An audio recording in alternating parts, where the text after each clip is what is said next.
Hey everyone, it's your girl Maddie here, aka Beavermach, and today I am here to talk to you about We Have Proved Death from the Czechia-based Somniate.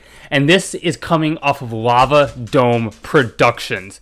And here, Somniate creates this harsh and enraged black metal record, one complete with these chaotic and sawing riffs and these scarred vocal performances, but it all still showcases a lot of variation within the composition. Somniate is a band with a real deep appreciation for literature. This album in particular is based off a text entitled In Watermelon Sugar by Richard Brautigan. And from what I have looked into this, it seems to be kind of a cult classic, one with a lot of influence, but is not that widely known.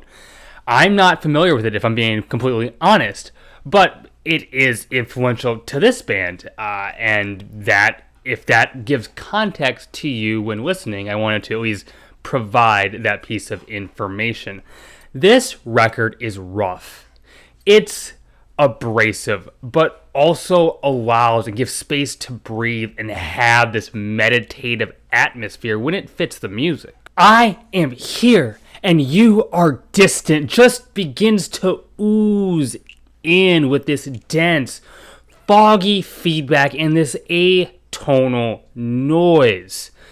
But in the distance, you can tell that these riffs are coming. They are beginning to develop and grow and evolve as if they are spawning right in front of you until the slicing chords and these creepy arpeggiated licks begin to sound crystal clear. The band is clearly taking their time introducing this track, letting the beginning of the record really fester and develop, letting this dark and creepy mood take hold of you as a listener. And that rings very true as these multi-tracked, distressed and dramatic vocals come in, starting as this more plain spoken lyric, slowly intensifying and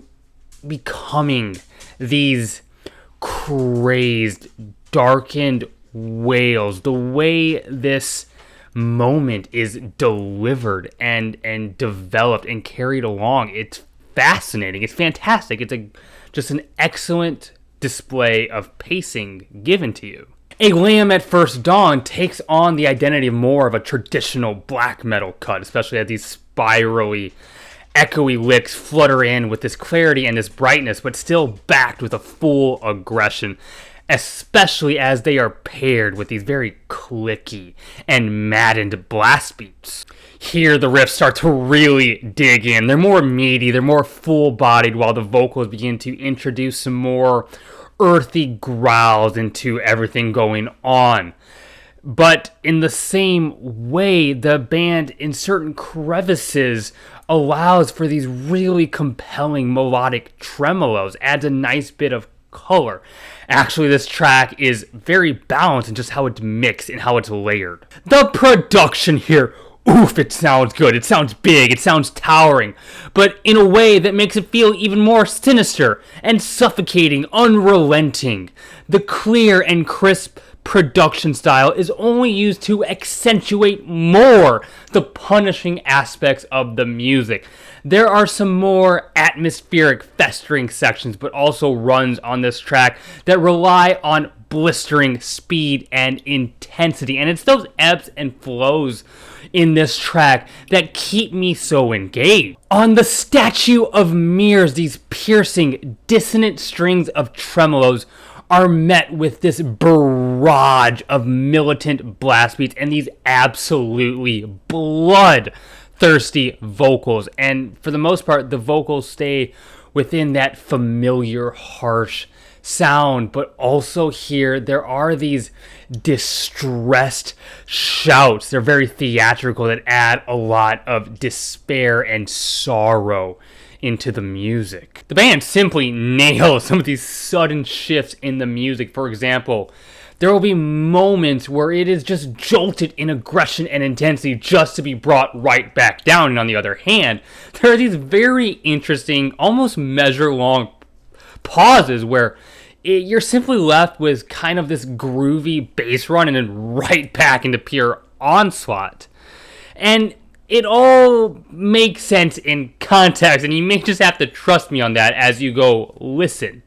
And still, with the fury and the unrelenting physical nature of this music, there's still a lot of somber, melodic touches just so laced into the writing here. Black Soundless Sugar begins on a bit of a quiet, these clean, melancholic guitar strums, swung drums, and these emotive, bleak sliding licks all kind of come together to create this real dark, no ear vibe. There's also a lot of attitude in the bass work. It kind of comes across as you can picture this character with a top hat looking down, lighting a cigarette in a dimly lit alley, and it's that kind of black metal. But of course, this brief moment is only there to build foreshadowing for something much heavier, as these mammoth riffs don't take long to follow through, and they are met with these circling atonal licks and these buzzing harmonics all working together for this chilling, bleak effect. And it's here, this track, where the band is showcasing their talent to utilize these loud, quiet contrasts for great dramatic success. A lesser album could try moments like this and fail miserably, lose control of the music, but not here. Non-You is built around these haunting, icy riffs and these corrupted screeches that are so convincing it will surely make you stop everything you are doing. The guitars here have this melodic but jittery, restless but triumphant nature that is deceptively complex in both a theoretical sense and a mood sense. The drums have a lot of color here, blast beats definitely, but some of the fills are a bit more jagged, kind of some syncopation going on at times. Just a lot of cool things that make it stick out and make it really fun to kind of hone my ears onto what the percussion is doing. The Somniate music is dark and intense. I mean, intense actually might be kind of an understatement.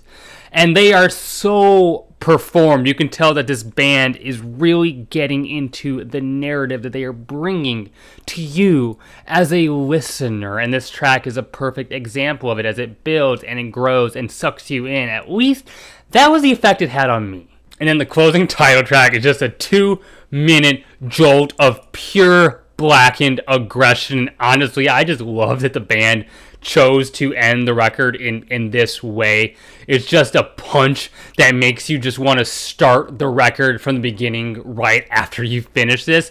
It's chaotic but mesmerizing, brutal but reflective. Simply put, We Have Proved Death is a well-written, well-performed, and ferocious black metal album that stays really true to kind of the core characteristics of the genre. It isn't necessarily progressing black metal forward all that much, but still the way it's all pieced together, there's a lot that diversifies it and separates it from a lot of recent black metal releases that I've heard. If you like black metal that can be monstrous but melodic, unrelenting yet thoughtful, then this is a black metal record that hits a lot of different boxes that I think makes it so intriguing. Hey, I love black metal. If you watch this channel, you probably know that, and you probably have an interest in the genre as well. So go hear this.